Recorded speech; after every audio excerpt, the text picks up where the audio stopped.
If you head from Cape Town through Somerset West and up over Sir Lowry's Pass, you get to the Peregrine Farm Stall, you turn right and you head down a farm road, you will get to Applethwaite Farm. Now, on Applethwaite Farm, a Mr. Lombardi in 1966 decided, let's get some apples together, let's make some apple juice, let's put a sparkle in it, and let's make Appletiser. Today, it's sold in 22 countries. They make about 1 billion litres of the stuff every single year, and it's at risk of falling into the hands of the guys who make Budweiser. It's also featured, of course, in one of the biggest and most anticipated corporate mergers of all time, that of Anheuser-Busch InBev and SABMiller. This is the Moneymakers. I'm Bruce Whitfield. Tonight I chat to Francois Rozon, who is Appletiser's managing director, about future prospects for a South African icon they used to call the champagne of fruit juices. I'm revealing my age, I think. You just call it. You don't call it the champagne of fruit juices anymore. Not anymore. The French would probably get upset about that. They would indeed. So it's more about crowning moments and celebrating special moments in everyday life, really. How long have you run Appletiser for? About 15 years. Okay. Any connection to the Lombardi family? Because I love the backstory of Appletiser. This Mr. Lombardi comes from Italy. I don't know if he could speak a word of English at the time, or Afrikaans or anything else. And he arrives in 1966, goes into one of the most beautiful valleys outside Elgin, figures out that apples are prolific, and he can add value to them. Yeah, legend goes that he made a fortune selling Italian marble in the UK, and actually that's how you could fund the establishment of a beautiful farm in Elgin, as you say. And then, yeah, not satisfied with the offering at the time, he decided to search for technology to be able to add the sparkle in the apple juice, and found it in Switzerland. Brought the technology back, and the secret was really to be able to capture the aroma in the concentration process of apple juice, and as part of the production of Appletiser through the year, we blend those aroma back into a very crisp tasting product. I mean, wine is all about origin. Beer increasingly is about origin. Whiskies will tell you they come from Islay, or they come from certain parts of Scotland.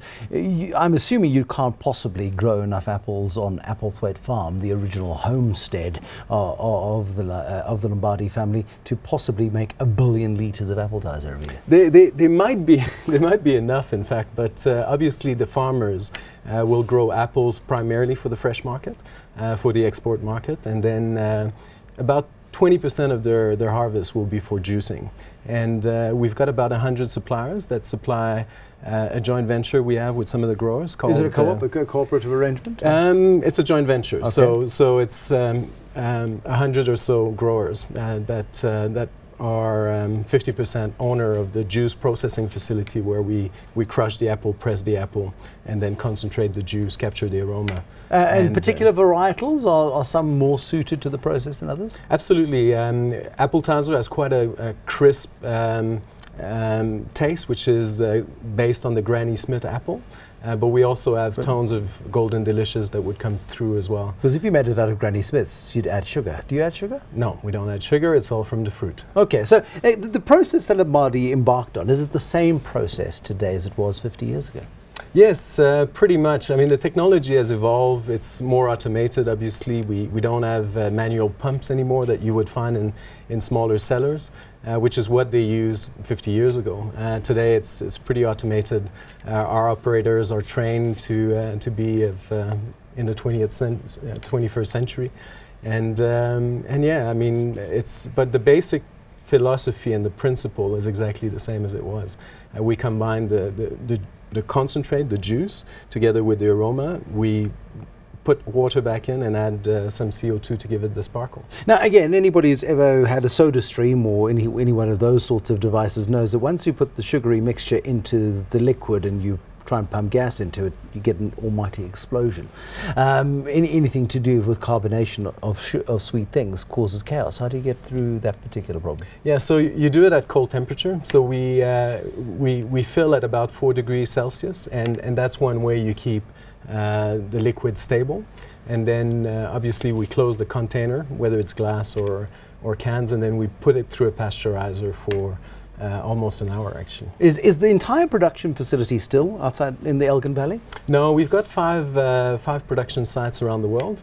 Elgin is still probably the most important. We also produce PET packaging, the 1.25 liter Why that size? It's a bizarre size. You're either a litre or a litre and a half, and you guys go 1.25, just to be different. Well, it's also because we're a premium brand. So ultimately, like to get 2 liter of Appletiser would cost you, significantly more. So we try to have a price point which was competitive enough. The liquid is very expensive, which is one of the big driver of the cost. But just coming back to where we produce, we also produce in the UK. In 2 sites.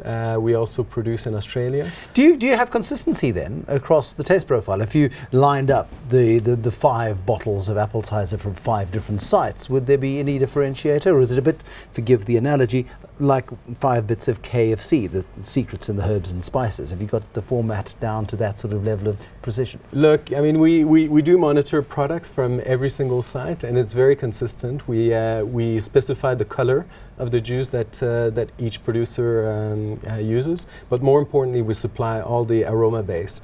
It all comes from Elgin, and this is where what is the aroma base then? Because there's apple juice, there's concentrate, and then there's this mysterious aroma that you refer to in the aroma base. Yeah, so the apple juice concentrate is actually a deflavored apple juice concentrate. So it's only effectively the fructose of the fruit, so it's relatively sweet, but doesn't taste or smell like anything. And then you've got the aroma, which is a highly concentrated component, which has all the flavor and all the aroma. And that comes from what? From what, distillation process?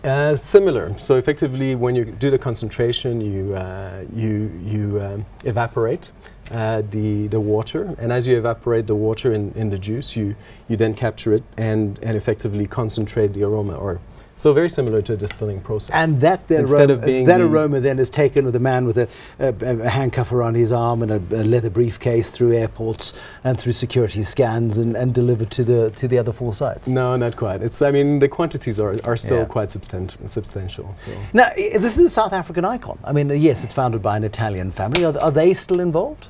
No, they're not involved. Mr. Lombardi was the last person from the family involved in Appletiser. And how long did he stay involved for? Because if he started in '66, and I think he was involved until the '80s at least. Yes, I think so. And then SABMiller bought the company in 1982. And from then on, obviously, the family was fully divested, and SABMiller provided the leadership and the oversight. Now, assuming all goes according to Anheuser-Busch InBev's plan of the acquisition of SABMiller, what happens to the shareholding then of Appletiser? Because it's been inside the SAB stable for probably 20 years. Yeah, so since 1982, so 30 odd years.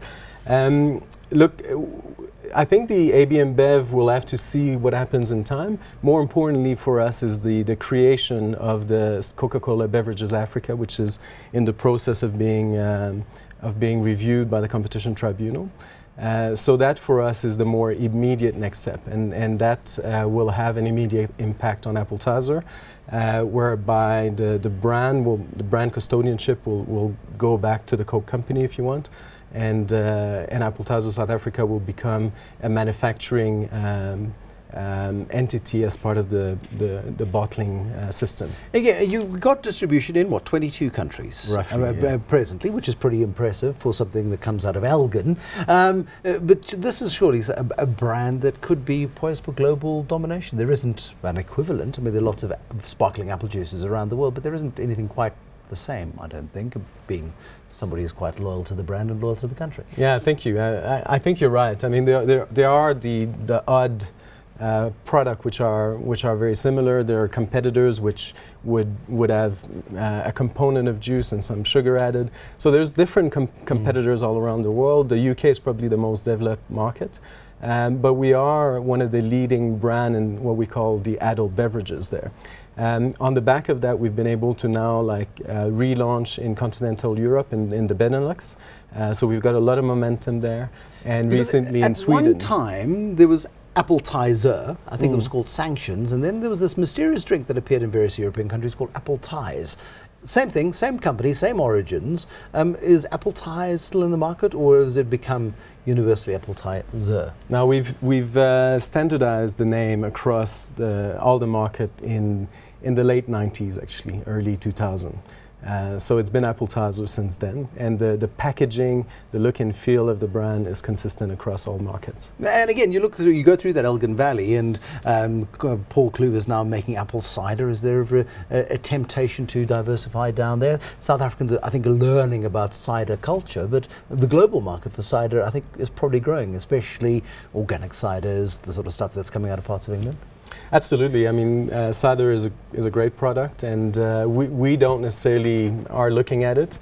First of all, our route to market is primarily for non-alcoholic products. And as part of the Coca-Cola company into the future, alcohol is not likely to form part of the mix there. Either. That's right. I mean, again, it seems like a missed opportunity, but then I've got a penchant for Apple. What are the growth plans? Because surely out of 22 countries, you should be in 200 before the century is out. So I mentioned Europe. There's a lot of activity in Europe, and obviously our primary partner there is Coca-Cola Enterprise, a fantastic partner. We're now expanding in Sweden with them, which is the first country in Scandinavia. In Asia Pacific, we've got a good presence in Australia, New Zealand. Japan is a fabulous growth platform, which we haven't really been able to unlock yet. But you got the distribution sorted out. I mean, through the Coca-Cola network, they reach, to use, I think it was the Carlsberg advert, they reach parts of the world that other drinks companies can't reach. Appletiser's got distribution sorted out. Then about the brand. How important is South Africa to the brand essence of Appletiser? Are you happy for it just to be a global drinks brand?